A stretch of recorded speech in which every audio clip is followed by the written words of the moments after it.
আরজি করে প্রমাণ লোপাটের চেষ্টার অভিযোগ উড়িয়ে দিচ্ছে না সিবিআই। সেমিনার রুমের আশপাশ সংস্কার নিয়ে প্রশ্নবাণের মুখে প্রাক্তন অধ্যক্ষ সন্দীপ ঘোষ। সপক্ষে একের পর এক যুক্তি, তবে সন্দীপের জবাবে সন্তুষ্ট নন তদন্তকারীরা। আজও দফায় দফায় জিজ্ঞাসাবাদ, আজ তাকে নানা প্রশ্নের সম্মুখীন হতে হচ্ছে। কেন তড়িঘড়ি সেমিনার রুমের পাশে সংস্কার? সিবিআই প্রশ্নের মুখে সন্দীপ ঘোষ আগে ওয়ার্ক অর্ডার বলে দাবি করছেন।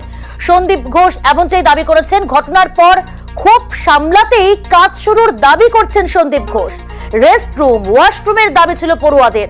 স্বাস্থ্যকর্তাদের সঙ্গে কথা বলেই নাকি সংস্কার? সিবিআই প্রশ্নের মুখে দাবি সন্দীপ ঘোষের।